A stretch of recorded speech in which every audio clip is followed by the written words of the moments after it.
하나님의 말씀은 마태복음 27장 27절에서 44절입니다. 마태복음 27장 27절. 이에 총독의 군병들이 예수를 데리고 관정 안으로 들어가서 온 군대를 그에게로 모으고 그의 옷을 벗기고 홍포를 입히며 가시관을 엮어 그 머리에 씌우고 갈대를 그 오른손에 들리고 그 앞에서 무릎을 꿇고 희롱하여 이르되 유대인의 왕이여 평안할지어다 하며 그에게 침 뱉고 갈대를 베어사 그의 머리를 치더라. 희롱을 다 한 후 홍포를 벗기고 도로 그의 옷을 입혀 십자가에 못 박으려고 끌고 나가니라. 나가다가 시몬이란 구레네 사람을 만나매 그에게 예수의 십자가를 억지로 지어 가게 하였더라. 골고다 즉 해골의 곳이라는 곳에 이르러 설계탄 포도주를 예수께 주어 마시게 하려 하였더니 예수께서 마시고자 하지 아니하시더라. 그들이 예수를 십자가에 못 박은 후에 그 옷을 제비 뽑아 나누고 거기 앉아 지키더라. 그 머리 위에는 유대인의 왕 예수라 쓴 죄패를 붙였더라. 이때에 예수와 함께 강도 둘이 십자가에 못 박히니 하나는 우편에 하나는 좌편에 있더라. 지나가는 자들은 자기의 머리를 흔들며 예수를 모욕하여 이르되 성전을 헐고 사흘에 짓는 자여 내가 만일 하나님의 아들이어든 자기를 구원하고 십자가에서 내려오라 하며 그와 같이 대제사장들도 서기관들과 장로들과 함께 희롱하여 이르되 그가 남은 구원하였으되 자기는 구원할 수 없도다. 그가 이스라엘의 왕이로다. 지금 십자가에서 내려올지어다. 그리하면 우리가 믿겠노라. 그가 하나님을 신뢰하니 하나님이 원하시면 이제 그를 구원하실지라. 그의 말이 나는 하나님의 아들이라 하였도다 하며 함께 십자가에 못 박힌 강도들도 이와 같이 욕하더라. 오 하나님 아버지의 은혜를 감사합니다. 오늘 이 말씀을 통하여서 하나님을 바르게 알고 하나님의 말씀을 바르게 깨닫게 하여 주옵소서. 예수님 이름으로 감사하며 기도드리옵나이다. 아멘. 자, 오늘 본문에 들어가기 전에 어제 말씀드렸던 대로 빌라도에 대해서 자, 우리가 어제 봤던 27장 11절에서 26절은 전부 총독 앞에서 일어나는 총독 앞에서 총독 당시에 이 유대 지방의 총독은 빌라도였죠. 빌라도 앞에서 일어난 일입니다. 그런데 우리는 사도신경을 통하여 빌라도가 예수님을 죽인 자로 그렇게 늘 고백되고 있습니다. 저는 이것을 늘 좀 의아하게 생각했어요. 빌라도의 책임이 없다는 것이 아니라 빌라도가 결정권자니까는 책임이 있습니다. 그럼에도 불구하고 그렇다면은 빌라도는 예수님의 십자가의 행위에서 아주 소극적이었잖아요. 끌려갔잖아요. 그러면은 예수님을 십자가에 못 박아 죽이게 한 자들은 유대인들이잖아요. 그런데 유대인들의 이름은 쭉 빠져버리고 빌라도에게 고난을 당하사 아니죠. 유대인들에게 고난을 당했죠. 예수님께서도 친히 말씀하셨습니다. 16장 21절에서 내가 이 장로들과 백성의 장로들과 대제사장들에게 고난을 당하게 될 것이다. 다시 한번 찾아봅시다. 16장 21절 16장 20절 이때로부터 예수께서 자기가 예루살렘 올라가 장로들과 대제사장들과 서기관들에게 많은 고난을 받고 죽임을 당하고 제3일에 살아나야 할 것을 제자들이 말씀했다. 빌라도에게 로마 군병이 아니라 예수님을 죽도록 한 것은 지금 우리가 내용을 자세히 보면요. 이들의 이 흉계잖아요. 예수님을 죽도록 하기 위해서 그들이 흉계를 꾸며가지고 그 새벽 시간에 그 재판을 열게 해가지고 그 예수님을 죽도록 함정을 파놓고 그게 몰아간 것은 유대인들이지. 유대인들 가운데서도 특별히 종교 지도자들 그들이지. 왜 빌라도가 그것을 다 덮었느냐.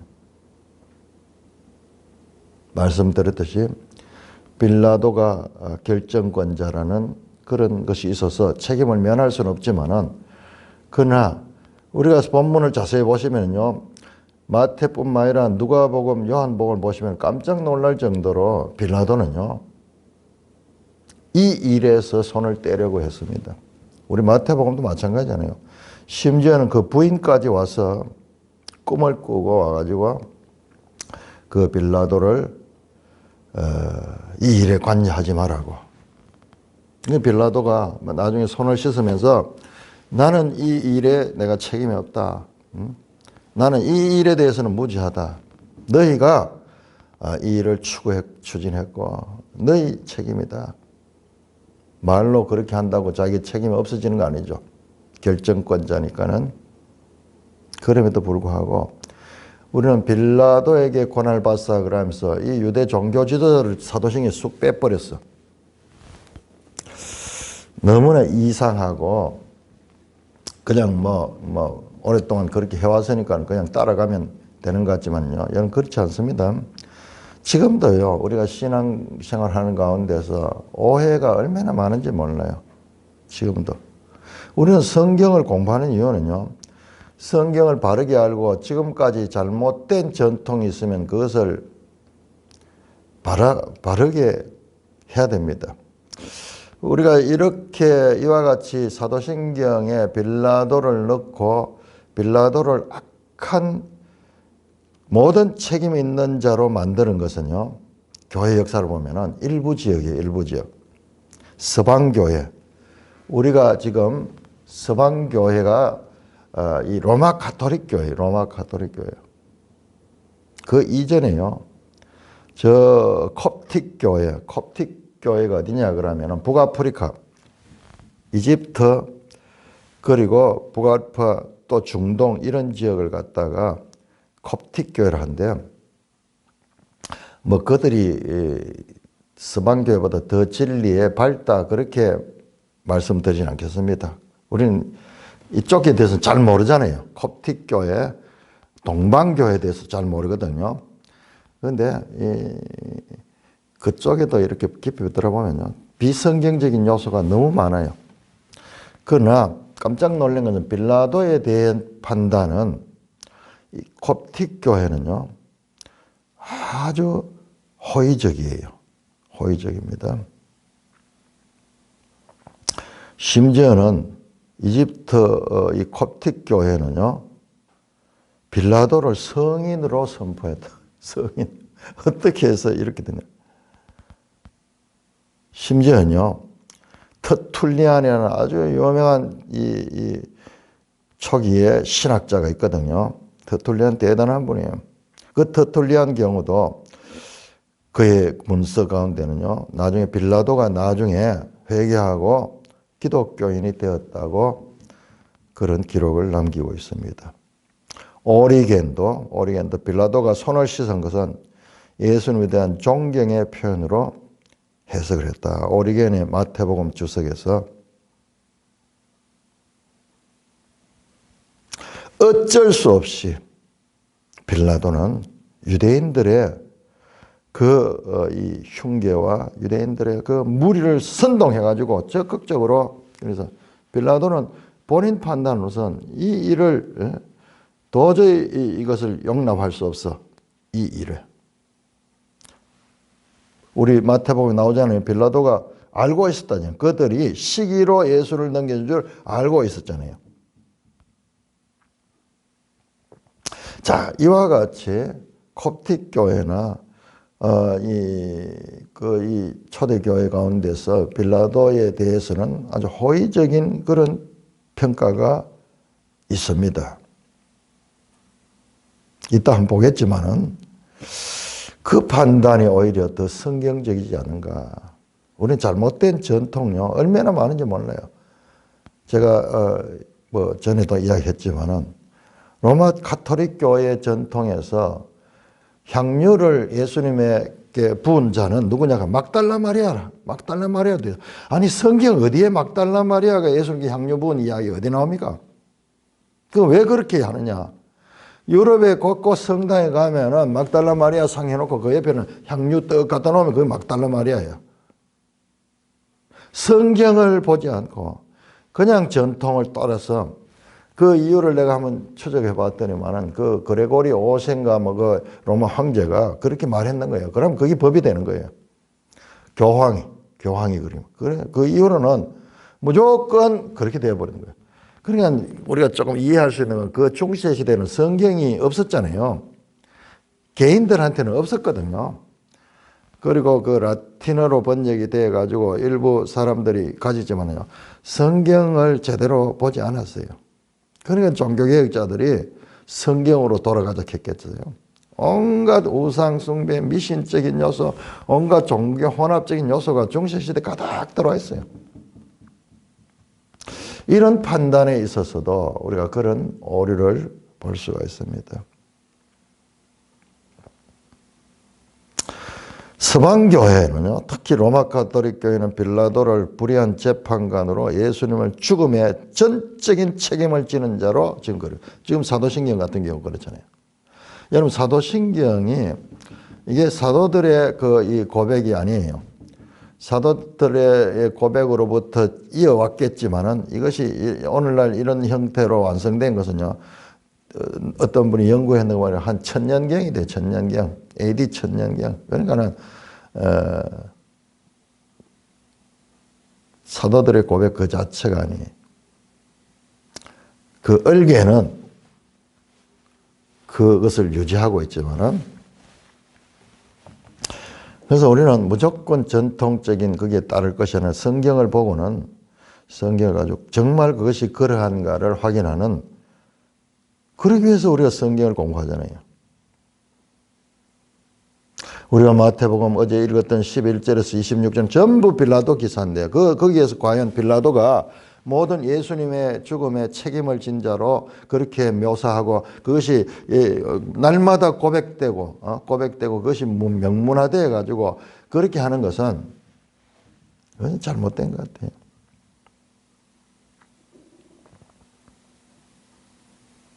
마태는 빌라도가 아내의 꿈에 근거해서 그 예수님을 아내가 그 의인에게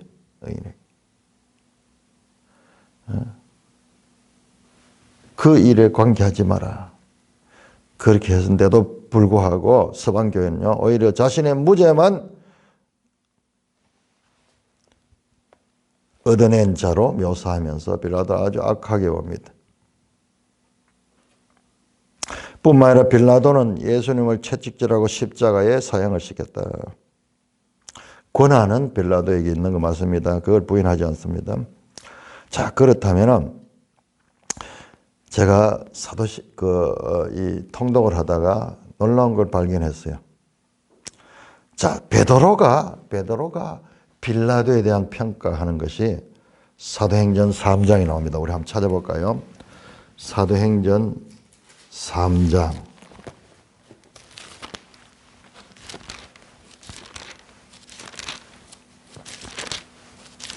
자, 최고 권위는 성경입니다. 성경이 최고 권위고, 그리고 예수님이 말씀하지 않은 것은 사도들이 말씀이 최고 권위예요. 우리 그리스도인들은요, 성경을 최고 하나님의 권위의 말씀으로 믿는 자들이 그리스도인이에요. 자, 3장 배경이 뭐냐 그러면요, 우리 이 3장을 복음서와 연결해서 읽으면 정말 재밌어요. 정말 제대로 이해가 돼요. 지금 이 3장 1절에서 10절까지가 성전 미문 앞에 있던 안전뱅이를 베드로가 고치는 자예요. 처음 이제 공개적으로 기적을 행하는 거예요. 마치 복음서에 예수님이 다시 나왔듯이 이제 사도들이 예수님 같은 역할을 하는 거예요.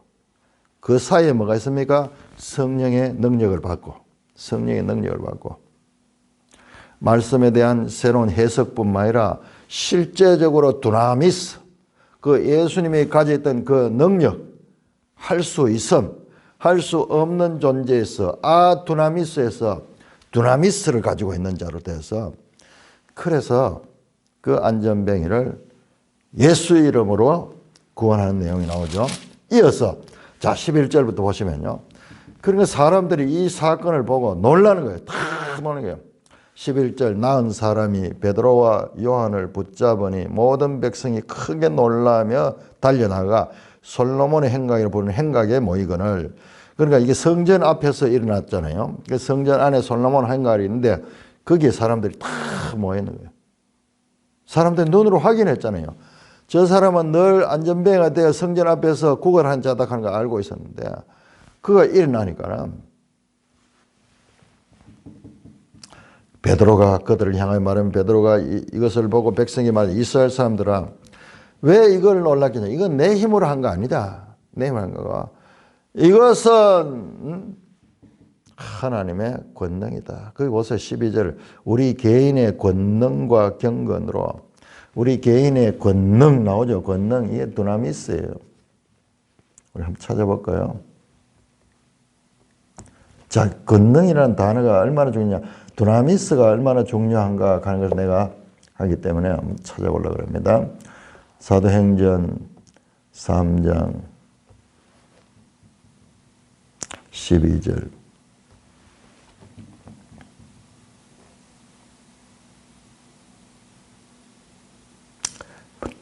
두나미스 맞네요. 두나미스예요.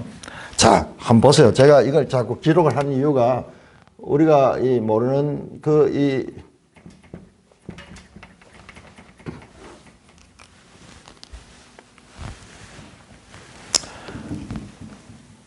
복음서의 핵심 메시지가 권능이에요. 권능. 그러니까는 마지막도 이 권능을 받고 사도들이 지금 이 일을 하잖아요. 그래서 1차적으로 오직 성령이 너희가 하면 너희가 권능을 받고 하는 이 말씀의 의미를 우리가 너무나 오늘날 우리한테 직접 막 이렇게 끌어당기는데 1차적으로 사도들을 하는 거예요. 이거를 명확하게 구별하지 아니하면은 우리가 성경을 오해하게 됩니다. 우리한테 이런 능력이 안 나타나니까는 우리는 그러면 성령의 능력을 못 받은 자들인가 이렇게 생각할 수 있는데 그게 아니에요. 자, 자기들의 권능은 이게 하나님 주신 것이다. 13절 아브라함과 이삭과 야곱의 하나님 곧 우리 조상의 하나님이 그의 종 예수를 영화롭게 하였느니라. 너희가 그를 넘겨주고 자 보세요. 빌라도가 놓아주기로 결의한 것을 너희가 그 앞에서 거부했다. 분명히 나오잖아요. 빌라도는 놓아주기로 결의했다. 빌라도가 과연 그랬었는가? 우리 한번 찾아볼까요? 누가복음 23장. 그게 같은 누가 사도행전의 기록자가 누가니까는 누가복음 23장 14절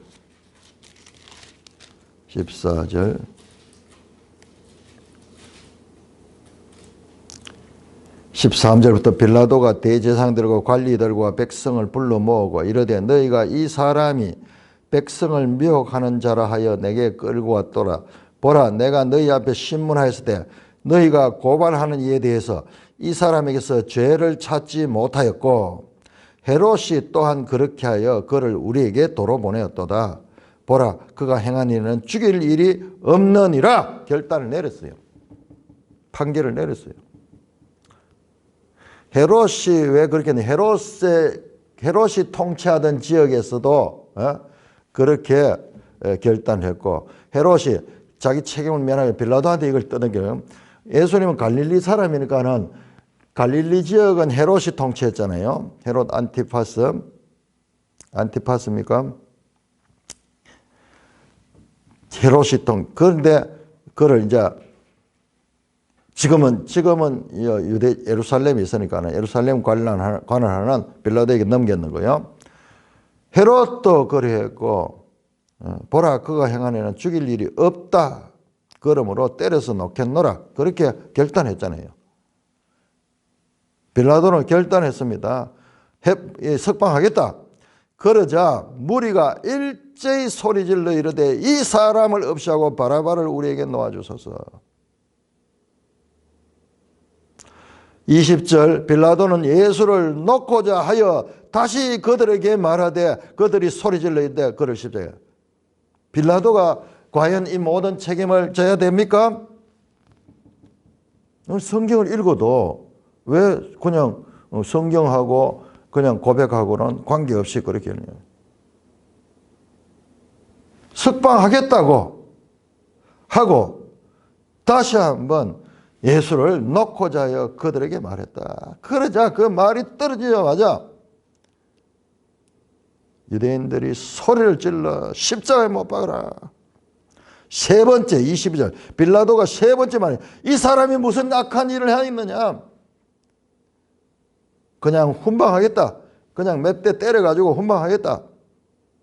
그러나 그들이 큰 소리로 재촉하여 십자가에 못 박기를 구하니 그들의 소리가 이긴지라. 이에 빌라도가 그들이 구하는 대로 하기로 인도했다. 책임자는 그 책임은 면할 수 없지만은 그러나 유대인들은 이 빌라도를 내세우고 다 숨어 있어요. 다 숨어 있어요. 성경적이지 않잖아요. 자, 요한복음 19장 한번 볼까요? 요한복음 19장.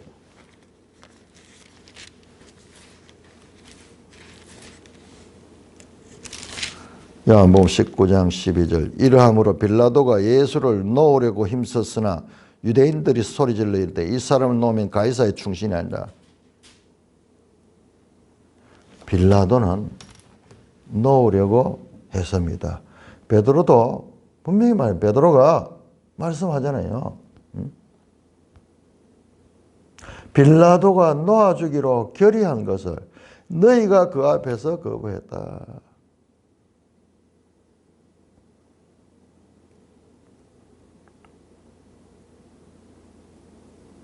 너희가 책임있다. 3장 15절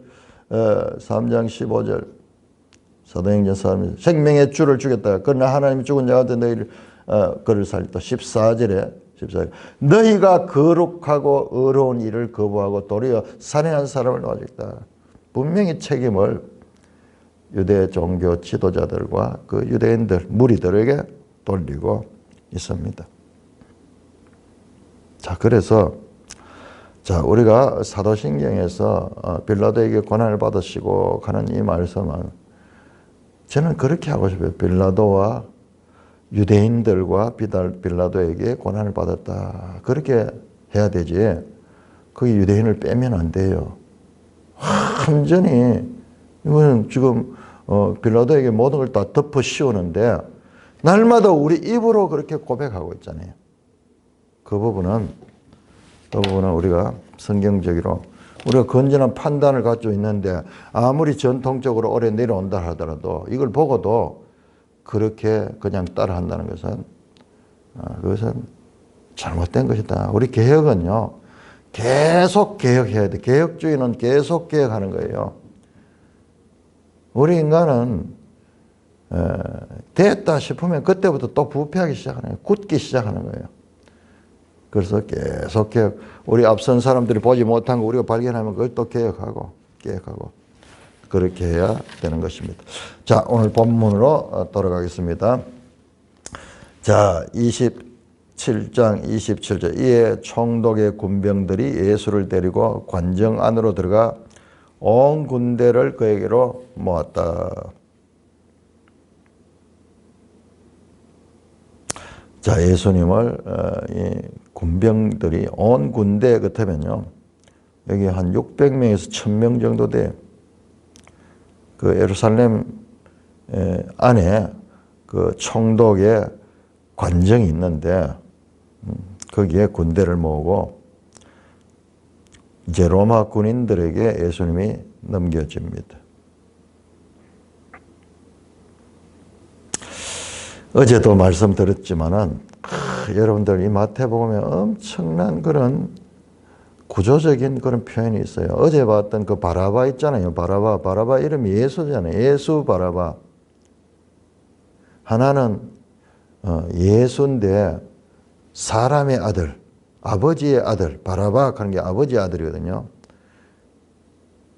예수님은 역시 아버지의 아들은 아버지의 아들인데 누구? 하나님 아버지의 아들. 그런데 백성들이 선택은 누구를 합니까? 하나님 아버지의 아들보다는 사람의 아버지의 아들 되는 혁명가 바라바를 선택했잖아요. 오늘날도 그런 일들이 얼마나 많이 일어나요. 그러니까 이게 지금 이 사건이 암시가 지금 오늘날 그대로 나타나고 있는 그런 이 암시가 그 속에 들어있다는 것을 알 수 있어요. 많은 경우요, 현실적인 예수, 우리를 이 독재 정권에서 구원해 줄 예수로. 그래서 저 남미를 비롯해 가지고 로마 가톨릭 특히 지금 보세요. 우리나라에 천주교 뭡니까? 정의구현 사제단이라는 무리들 보세요. 뭐 사람들 아니야. 종교인도 아니고 이거는 완전히 말하는 거고 하는 거 보면요. 오늘날 이 천주교의 정체가 오늘날처럼 명확하게 드러난 적이 없어요. 여러분 신부들 같으면은 대개 우리는 이미지 자체가 하며 경건하고 그렇게 생각하잖아요. 그런데 그 정의구현사회단 들어보세요. 요건 달고 다니면서 우리나라에 개신교의 욕제의 목사하고 마카. 그러니까는 오늘날 이 시대에 얼마나 교회가 일반인들로부터는 정말 잘못된 인간들이 교회를 대표하는 모습처럼 그렇게 비치게 만들어내는 겁니다. 이 사탄이 얼마나 교묘하게 그렇게 하는 겁니다. 그 욕제의 목사나 저 천주교 저 욕제의 사제들이나 마카. 입에 담지 못하려고 그래요. 입에 담지 못하고.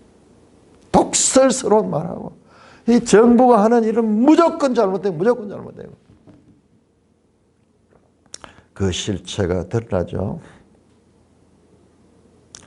그 바라바를 추구하던 그 유대인들이 오늘날 종교계 안에도 많이 있다는 거예요. 많이 있다는 거예요. 엄청난 내용이 그 속에 있습니다. 자, 이제 군병들이 예수님을 모으고 어떻게 하냐 보세요. 그의 옷을 벗기고 홍포를 입히며. 왜 이런 짓을 합니까? 가시관을 엮어 머리에 씌우고 갈대를 그 오른손에 들리고 그 앞에 무릎을 꿇고. 이게 지금 뭐예요? 예수님을 왕으로 보는 거예요. 왕. 그런데 왕은 왕인데 어떤 왕? 고난당하는 왕으로. 홍포를 입히고 이 홍포는 자주색 그런 그 로마 군병들이 쓰고 있던 그런 군인들이 덮쓰는 거 있죠. 그거 뭐라 그럽니까? 그 옷. 그걸 벗어가지고 예수님한테 입히고. 왜? 왕의 색깔이니까. 네가 유대인이 왕이라고 하니까 정말 왕이다 그러면서 지금 예수님을 가지고 장난치는 거예요.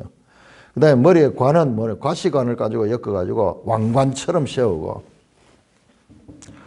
그리고 갈대를 오른손에 들리고 오른손에 이 임금이 잡는 홀이에요. 임금의 홀.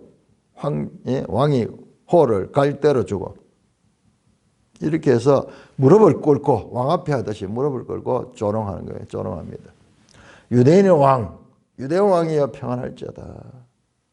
그러면서 침 뱉고 갈대를 빼서 그의 머리를 치고 홍포를 벗기고 옷을 입혔다. 자 보세요.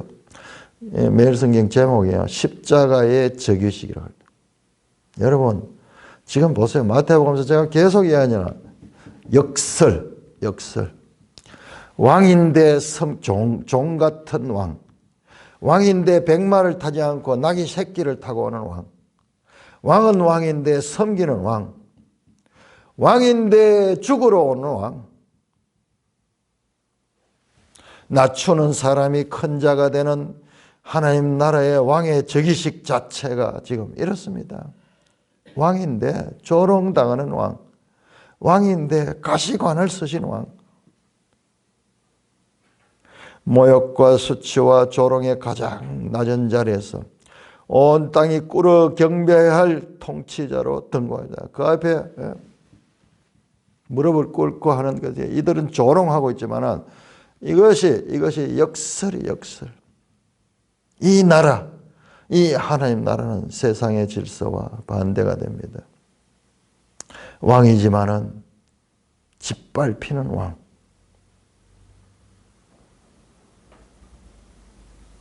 왕이 경배받는 것이 아니라 수치를 당하고 침뱉음을 당하고 구타를 당하고 있습니다.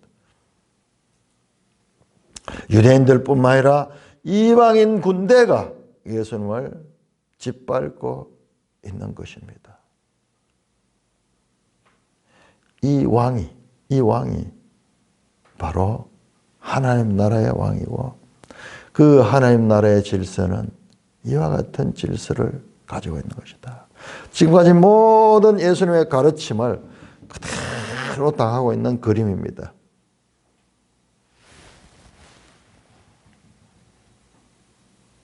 (27장의) 빌라도, 유대 종교 지도자들, 군인들, 지나간 행인들 또한 예수님께 조롱과 멸시를 합니다. 그러나 이들이 자기들이 하는 일이 무엇인지도 알지 못하고 하지만은 그들이 하는 일은 잘못되었지만은 그들이 놀리는 내용 자체가 진리였어요.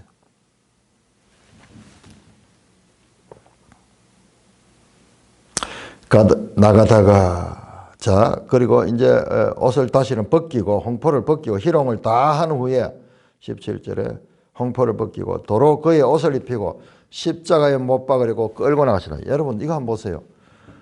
이 재판이 얼마나 잘못된 재판인가. 그 밤에 결정해가지고 그날 바로 처형하는. 로마 법이 어디를 갔어요? 로마 법이 이 빌라도가 말이죠. 이 로마의 이 법을 집행하는 자로서 지금 이 유대인들의 이 세력에 밀려가지고 로마 법조차도 무력화되는 거예요. 로마 법이 얼마나 대단합니까?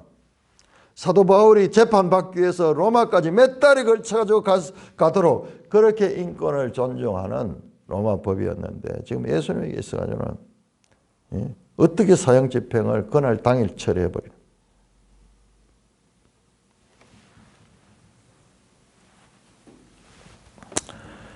나가다가 시몬이라는 군인의 사람을 만나며 그에게 예수의 십자가를 억지로 지고 있다. 참 이것도요 아주 의미가 있습니다. 군인의 사람 이름이 시몬이야. 시몬 베드로와 같은 이름을 가진 사람이야. 이 사람은 저 멀리서 온 사람이에요. 구레네 저 북아프리카에서 왔어요. 그가 대신 십자가를 지고 예수님의 제자 베드로는 지금 도망가고 없어.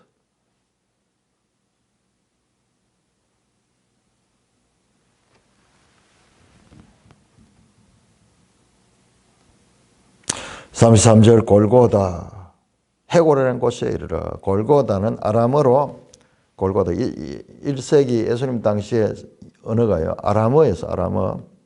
근데 아람어가 좀 히브리하고 비슷해요. 그럼 갈보리 하는데 갈보리는 뭐냐? 갈보리는 이게 라틴어예요. 라틴어.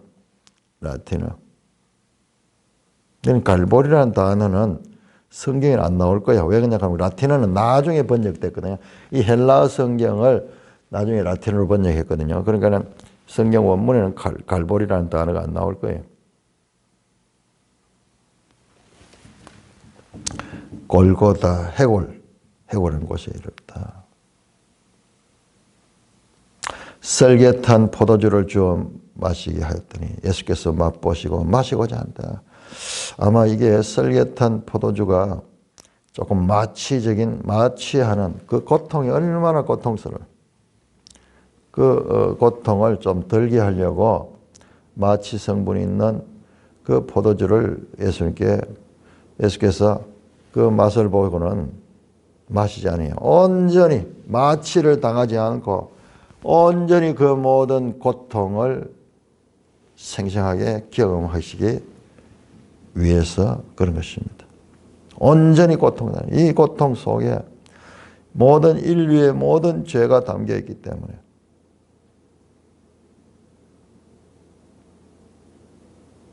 그들이 예수를 십자가에 못 박은 후에 그 옷을 제비 뽑아 나누고 거기 앉아 지키더라. 십자가에 못 박는 장면을 참 간략하게 묘사해 버리네요. 우리는 이런 부분에 막 자세하게 관심이 있었는데 성경을 보면 항상 이런 부분은 전쟁이라든지 이런 거 아주 단순하게 처리해 버려요. 십자가에 못 박은 후에 그 옷을 밑에서 제비 뽑아 나누고 거기 앉아 지키고 있습니다. 왜 지키고 있느냐? 이들이 예수님을 제자들이 와서 그 시신을 가져가고 그럴까 싶어가지고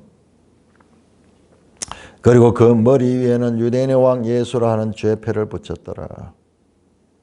이게 예수님만 붙이는 게 아니고 이 사형수들에게 죄목이 뭐냐? 그 죄목을 붙여가지고 십자가형은 그 자체로도 이 목적이 있지만은요, 사형털이지만은 이게 이제 하나의 광고 효과가 있는 거예요. 사람들에게 다시는 너희들도 이렇게 죄를 지으면 이와 같은 처참한 꼴을 당하게 된다.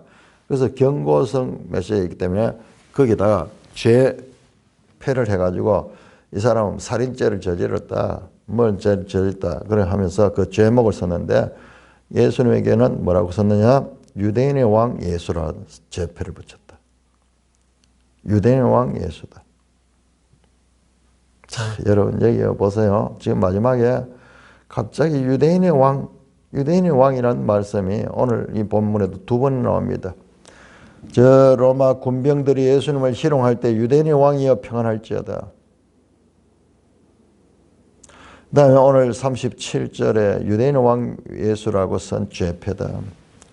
유대인의 왕. 이 말씀은요, 2장 2절에 유대인의 왕, 동방박사들이 유대인의 왕으로 나니가 어디 있느냐. 지금 27장에 다시 유대인의 왕이 나오는데 그것도 이방인들에 의해서 유대인의 왕이라는 말씀이 전부터 그리고 명문화돼 가지고 기록이 돼 가지고 예수님을 유대인의 왕이라고 서고했습니다.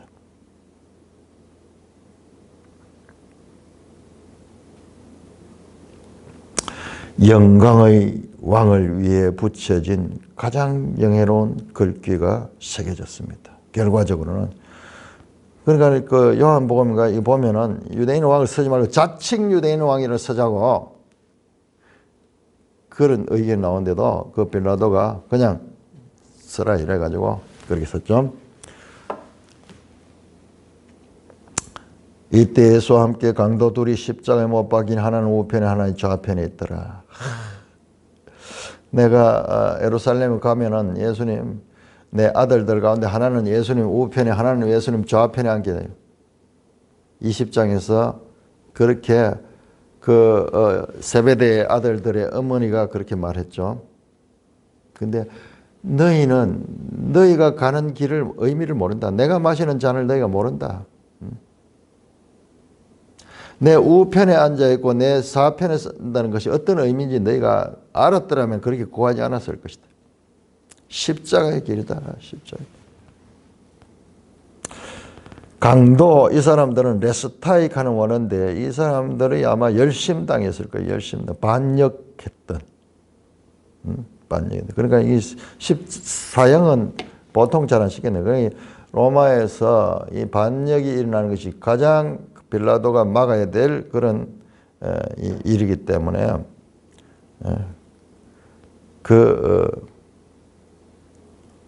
반역자들을 예수님과 함께 십자가에 못 박아서 하나는 우편에 하나는 좌편에 있더라.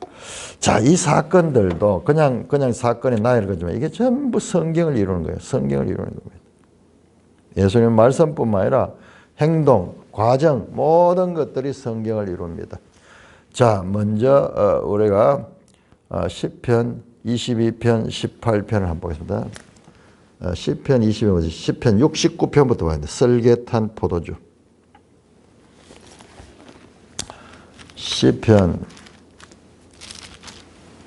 69편. 자, 보통 이제 이는 성경을 이루려 합니다. 그러면서 많이 성경도 인용이 되고 그 행위에 대한 해석을 하는데 그거 없는 곳에도 지금 여기는 그런 게 아무것도 안 나오잖아요. 안 나오는데도 불구하고 전부 성경을 성취시키고 있습니다. 시편 69편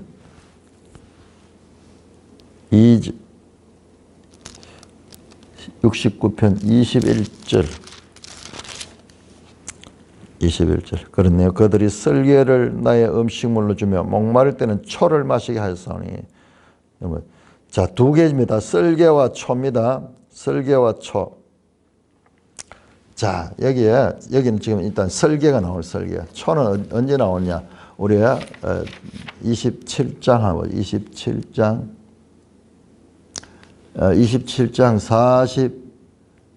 48절 보세요.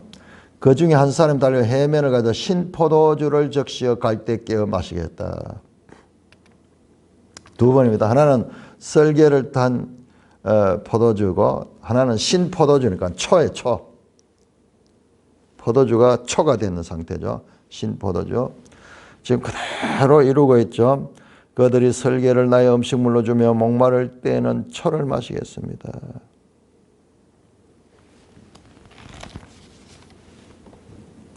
뿐만 아니라 22장, 시편 22장이 제일 많이 여기 인용되는 시편 22편 18절 18절 17절에 그들이 나를 주목하여 보고 내 겉옷을 나누며 속옷을 제비 뽑습니다.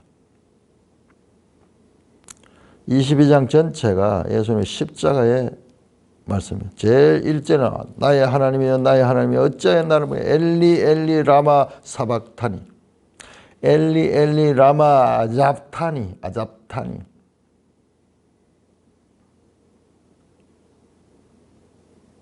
7절 나를 보는 자들이 다 나를 비웃으며 입술을 삐죽거리며 머리를 흔들며 말해 그가 여호와께 의탁하니 구원하실 걸 그가 기뻐하시니 건지실 거 아니냐. 지금 뒤에 보면 이게 다 나와요. 다 그대로 나오고 있습니다. 그러니까 예수님의 마태는 이 모든 것들이 예수님의 모든 것들은 성경을 성취하는 것이다 라는 것을 알 수가 있습니다. 자, 39절에서 44절까지는요 세 무리가 나옵니다. 세 무리가 예수님을 조롱합니다. 그리고 뒤에는 보면요 또 세 무리가 예수님을 인정하고 예수님을 따르는 자들, 끝까지 따르는 세 무리가 나와요. 그러니까 이게 크게 보면요 구조적으로 딱 그렇게 돼 있어요. 그냥 읽으면 그게 안 보여.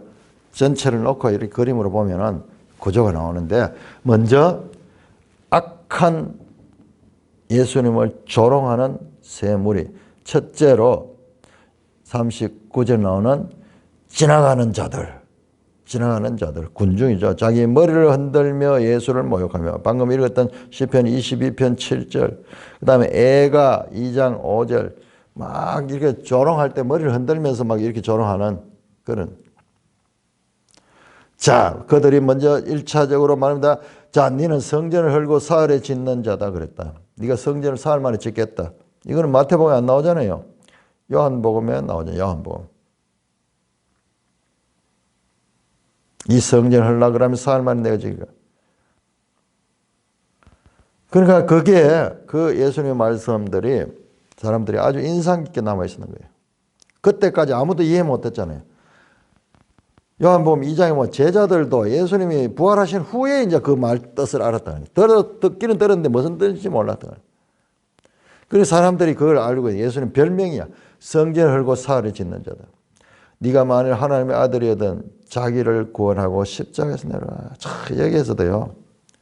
네가 만일 하나님의 아들이거든 네가 만일 하나님의 아들이거든 이게 누가 하던 이야기요? 바로 4장 6절에서 사탄이 시험할 적에 하던 그 말씀이에요.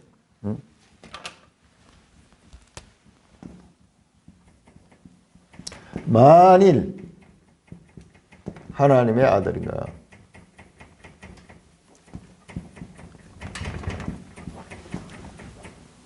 시험하자, 시험하자. 네가 만일 하나님의 아들이다. 예수님은 사탄의 시험에 넘어가지 아니었고 지금 여기서 군중들이 예수님한테 시험하잖아요. 야, 네가 하나님의 아들 능력이 있다면 여기서 한번 딱 십자가에서 내려와 가지고 그리고 로마 군인들 다 물리치고 네 자신을 드러내봐라. 우리 인간적으로 이런 능력 없는 사람 같으면 능력 있는 예수님께서 그렇게 하고 우리 같으면 그렇게 안 하겠어요. 짠 하면서. 그러나 끝까지 이 조롱과 사람의 소리에 귀 기울이지 않고 하나님의 뜻에 자신을 맞추고 있습니다. 첫 번째, 그 다음에 두 번째, 그와 같이, 이게 그런데 한번 보세요. 마태복음 9절을 한번 보세요.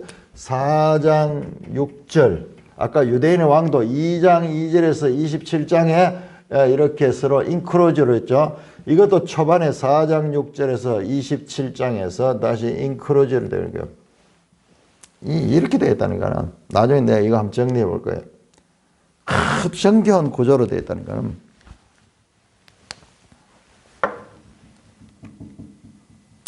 자 41절입니다. 그와 같이 똑같이 이제 대제사장들도 서기관들과 장로들과 함께 조롱했다. 두 번째 무리들 대제사장들, 서기관들, 장로. 요 한번 보세요. 끝까지 요 사람들이 나오잖아요. 바로 16장 21절 예수님께서 제일 처음에 내가 예루살렘에 가서 대제사장들과 백성의 장로들과 서기관들에게 고난을 받으라 했던 그대로 지금 정확하게 나오고 있잖아요. 문자적으로 그대로 나오고 있잖아요. 아주 정교하게 기록이 됐다는 거예요. 그냥 막 나열이 아니에요. 여기 바리새인도 빠지고 그 다음에 뭐 다른 그 무리들은 다 빠졌잖아요. 결정적으로 예수님을 죽이는 그 인물들은 이들이에요. 바리새인이 여기 없습니다. 바리새인이 없습니다. 물론 서기관들 가운데 또는 그 이 장로들 가운데도 바리새인이 있을 수 있겠지만은 이들은 행정적인 그런 집행을 하는 자들이에요.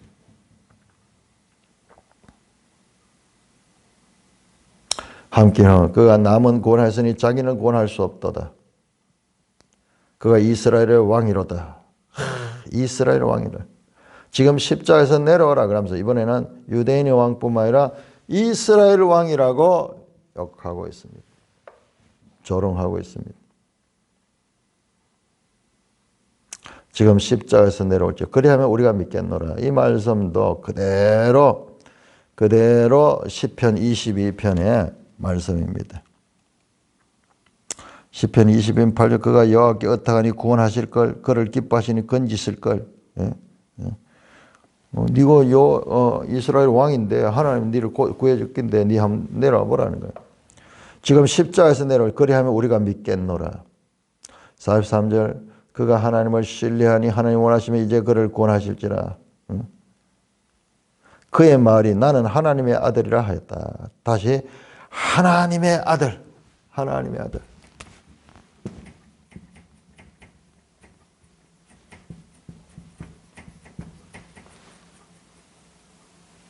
아브라함과 다윗의 아들의 시작에서 하나님의 아들로 연결됩니다.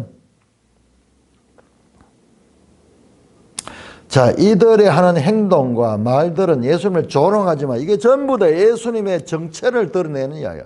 실제적으로 정체를 드러내는 유대인의 왕, 하나님의 아들, 이스라엘의 왕, 자, 세 번째 예수님을 조롱하는 무리들은 누구냐? 함께 십자가에 못 박힌 강도들.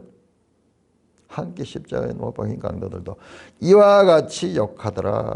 시편 22편 나오는 이와 같은 욕을 하면서 있는 것을 보게 됩니다. 이렇게 군중들, 지나가는 자들, 그 다음에 대제사장과 서기관과 장로들, 그리고 함께 십자가에 못 박힌 자들이 예수님을 조롱하고 있는 것을 볼 수가 있습니다. 찬송가 145장입니다.